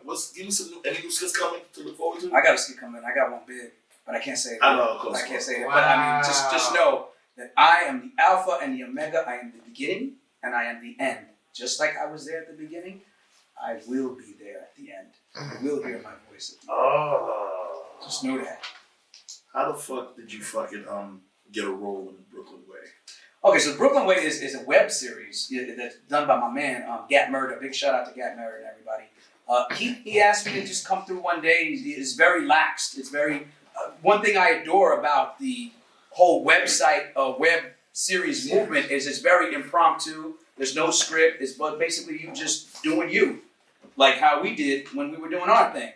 You know, this isn't stories that Hollywood is telling. These are stories about what's going on in our community in Brooklyn, and what's going on in Harlem, what's going on in Queens, what's going on in the Bronx. You know what I mean? Funny stories, tales of everyday life in these neighborhoods. And he asked me to just be on an episode, and from there it took on a life of its own, and it became a reoccurring character, which is the greatness of a hip-hop conducted project, is that there is no rules. It's on the fly. It's learning on the fly, and it's also when you see something working, going in that area and not saying, oh, wait a minute, but we were supposed to do that. Jay is very good at that. Jay is good at noticing, okay, this is working, so I'm going to roll with that. I had a plan, but I'm now going to call up audible because I see the way the defense is lining up. So I'm going to do it this way. I'm going to shift. Yeah. You know what I mean? He's very good at that. And that's one, and also a thing that needs to be learned. That if you're watching this, always be able to shift. Always be able to pivot when you have a plan that maybe isn't going the way you want it to, and you see that, just like you right now, you're doing your podcasting, right? I notice, because I read the comments, I do read comments when I do anything, or I see people doing that. I want to see what, the comments are like kind of the new version of back in the days when radio people call up and want to hear a record. That gives the station a little bit of a glimpse of what's going on in the streets. Like, this is what people want to hear. Okay, we're going to play that then. You know what I mean? So just like when you read comments, you see what people gravitate to. A lot of people like Gary, you're so real. You're very authentic. How did you get this person up there? I love the way you vibe with them, this and that. So you got to go with that because that's the area that they like. Jay did that with the Hustlers. Eminem did that with the Crazy White Boys. Whenever you want to be successful, you have to create a demographic that likes you. You have to be able to satisfy them all the time, and then eventually all of them else will come. But you continue satisfying that very fan base. What made Jay stand out was he was a hustler, but he wasn't a hustler the way everybody else was rapping. He wasn't hand-in-handing. He's the big man. He gave the Bible to He the streets, gave right? No, but he money, also was the voice of the hustlers that are rolling around in the whip, dropping shit off, and doing their thing. The ones that are talking to the connect, not the hand-in-hand on the block that are just doing it. So he came from a different aspect of it. I'm not going to rob you. What do I need to rob you for? I'm making cake. You understand? Damon was like that too. They had that whole thing. So they spoke to those people, those specific people that have money and go to the club and was popping bottles before it was cool. They spoke for them. So Jay knew I'm going to continue making music catered to them because that's my core fan base. 15 years straight. 15 years straight. Okay. Now, I gotta say something. Now you gotta give me the floor. Yeah, go ahead. Go This ahead. is me. Yeah, no, that's you. I'm sorry I took over this. Gary is very good at what he does. I'm just a fucking big mouth. You didn't do nothing. The fuck is wrong with me? Listen. I'm gonna say this to you. You've been promising to come to my show. You was working in Texas doing your thing. Yes, sir. I got my guys here, Frankie, Els, Chad. All those guys work super hard for me. I Yes, love them. They without them, They're as important as you. Yesterday I called you, and you fucking said, "Oh, you'll come." Yes, I said no. I need a day. Yeah. So what I want to first do is say thank you to Ron for writing this shit up this fast.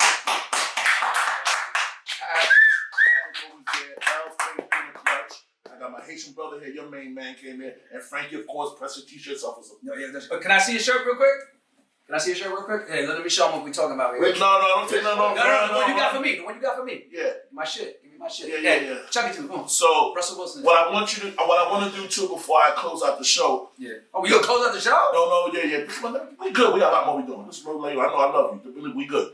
What I want to say to y'all is, we are working super hard, so I need you guys to subscribe to the BigFaceGaryShow.com. Keep subscribing. You can buy the merchandise online.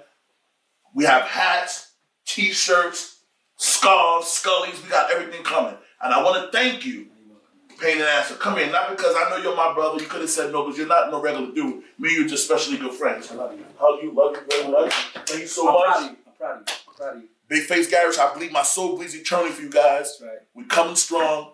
This show just getting started. I think I know what you need. So you know what you need? Now I was gonna let you. No, you need a theme song. Fuck that. Sit down. Sit down. No, I got a theme song for you. Okay. No. Because every successful show has a theme song, right? Now the world don't move to the beat of just one show. Remember that? And you know the show. You take the good, you take the bad, you take them both, and there you have Facts of life. Facts. The facts of life. No, facts. That's what people say now. Facts, right?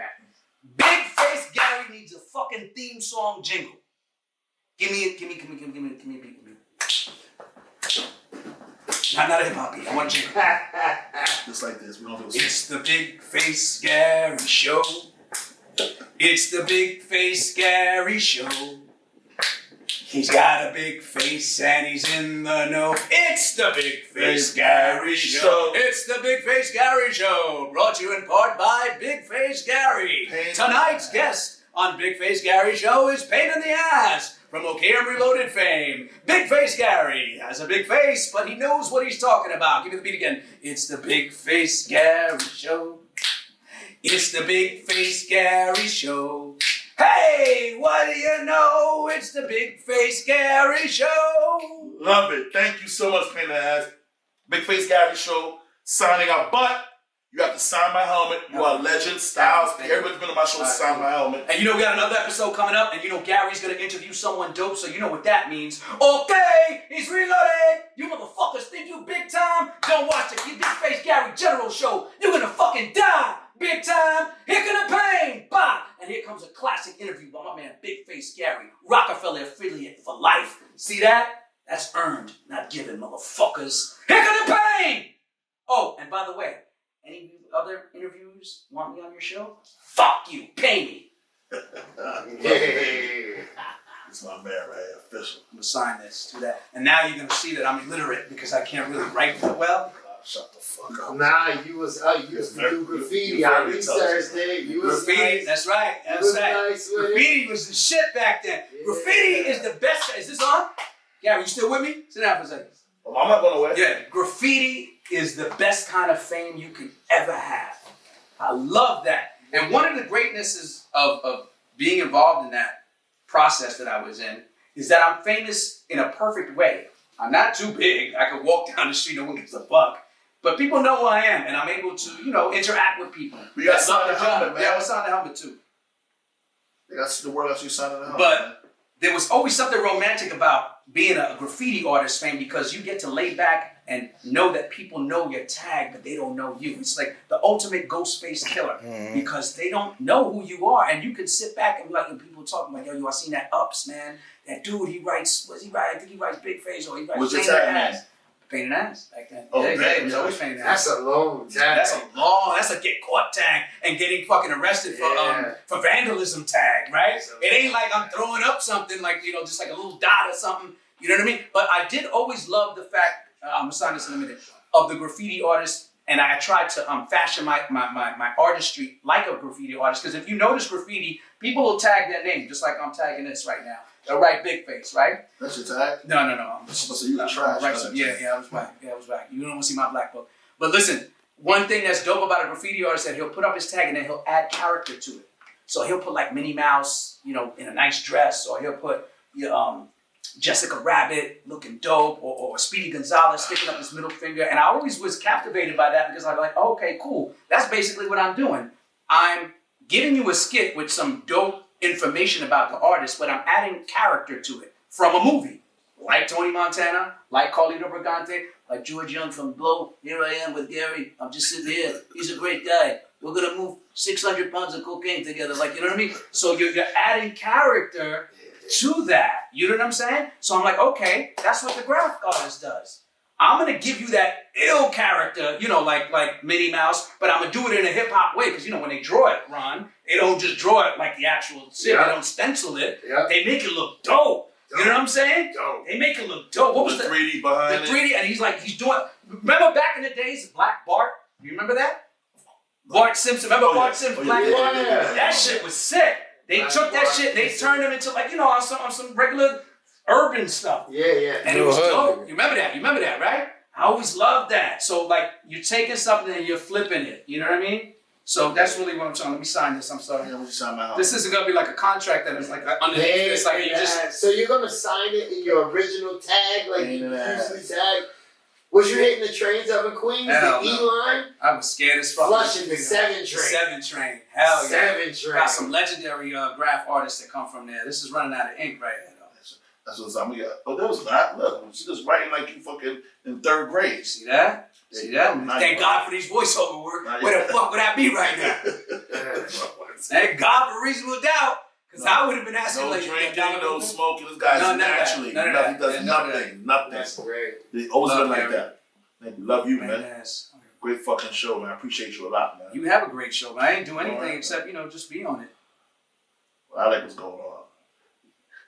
Thank you so much. Another legend. Love you, man. Love Definitely, you, man. Thank you So so wait, much. tell me about your request. I want to interview you real quick, though. Tell me about yourself now. So where are your plans with this? Like where you want to go with this? Well, what is right now? What would be your dream interview for you that you think? Well, would I take you don't. Well, dream interviews. I don't say it. My dream interview right now. Oh man. I mean, I gotta be honest with you. I don't like to lie. I wasn't been a real motherfucker.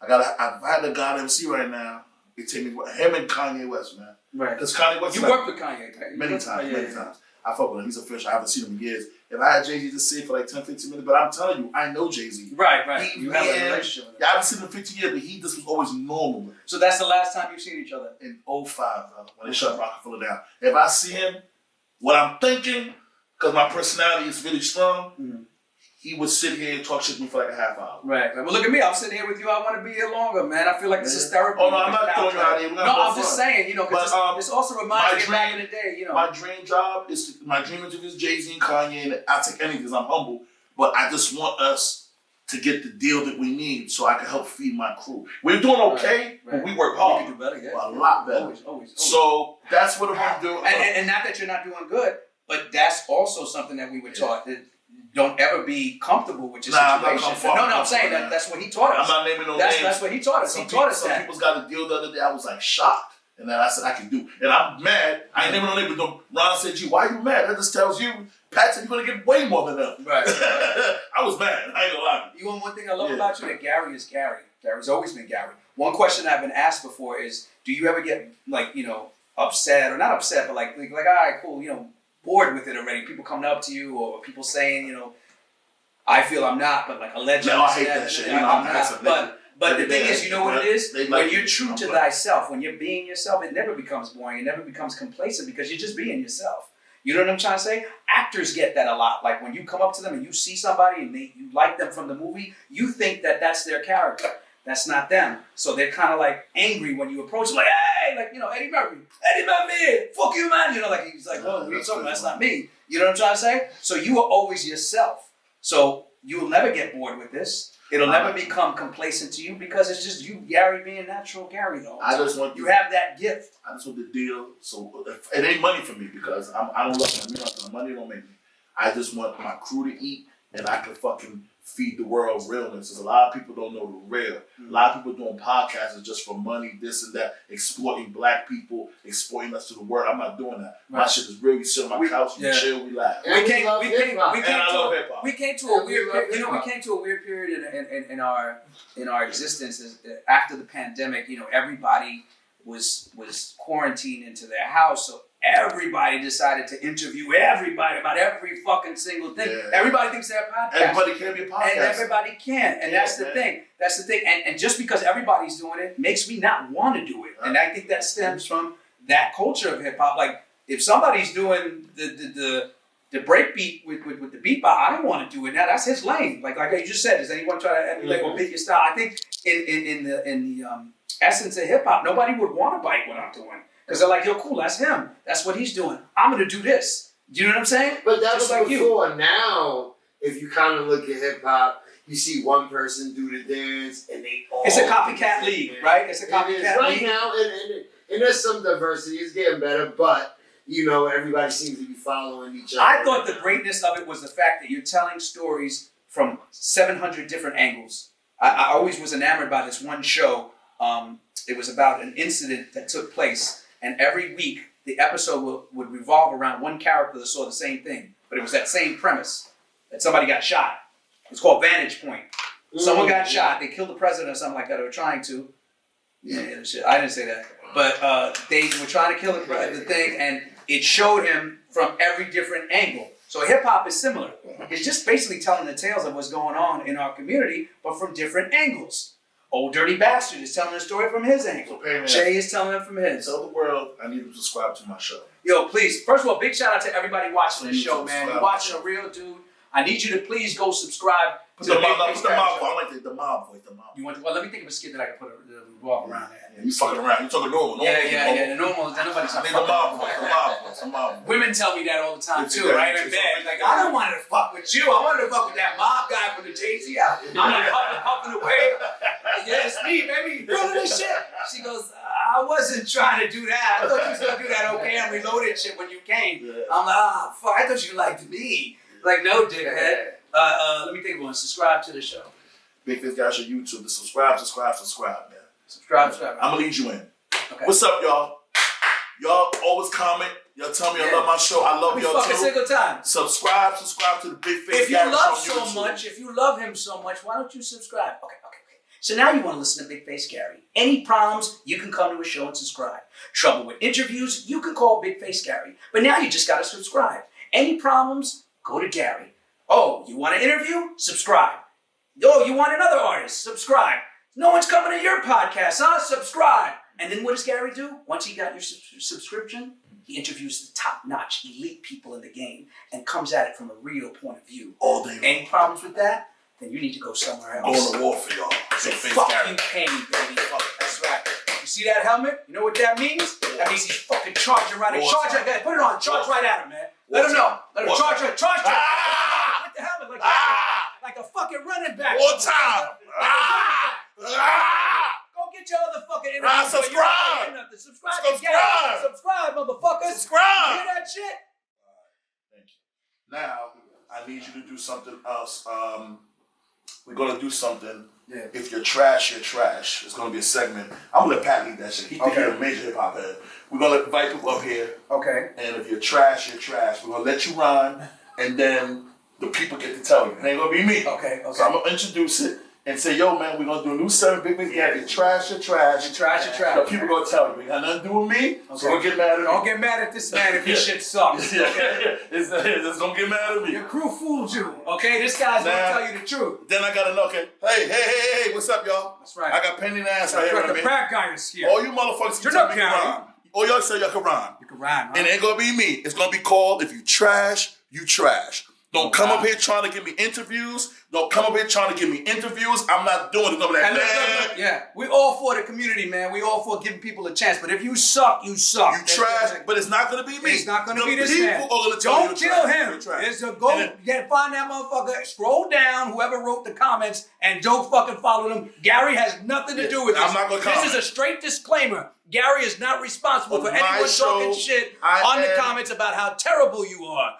Your man tried to tell you were good because he was high as fuck and he was listening to this shit and he was smoking some shit that he didn't even realize what you were saying. You're trash. Gary is saying that you're trash and it's Tuesday night and it's time to take out the trash. But if you're good though, if you're good, you got a shot. Now just might get cracked. Now Big Figgity gets into his A&R That's world. right. Look at that back there. And then he gets back, and then I try to help you a little bit. You see that? A little. Just a little bit. Don't get crazy. Yeah. Don't come to my show. You're not gonna come to his house either. 2 o'clock in the morning, knocking on the door.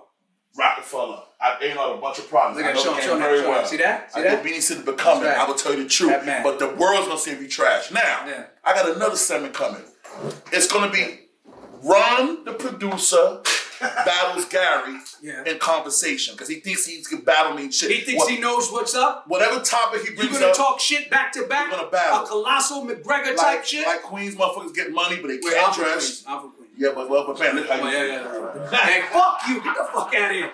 This motherfucker's crazy.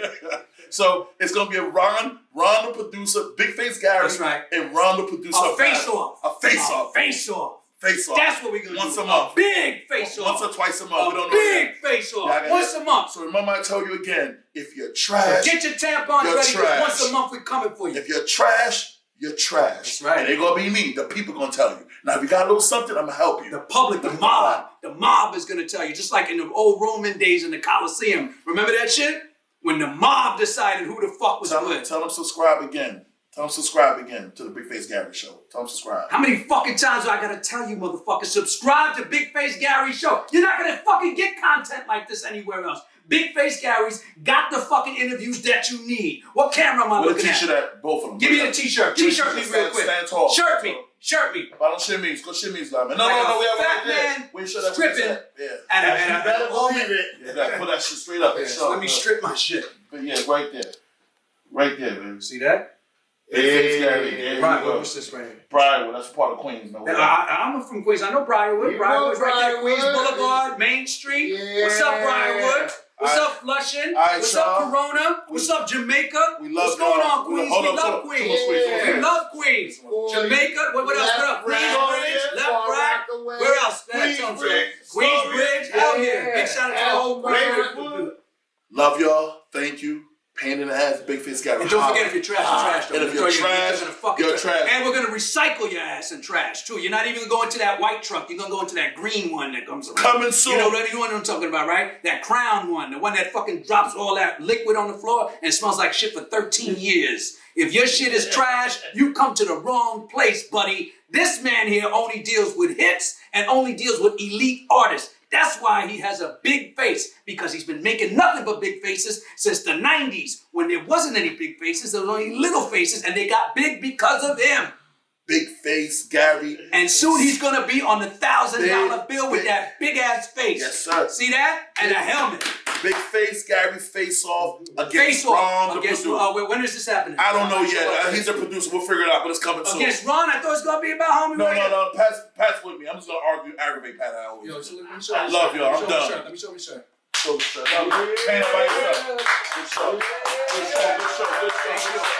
Gracias. I love you, Gary. Nothing but respect. Come on, good show. Amazing. I'm gonna take a hug. Now I want to take a picture of him hugging like that old school shit.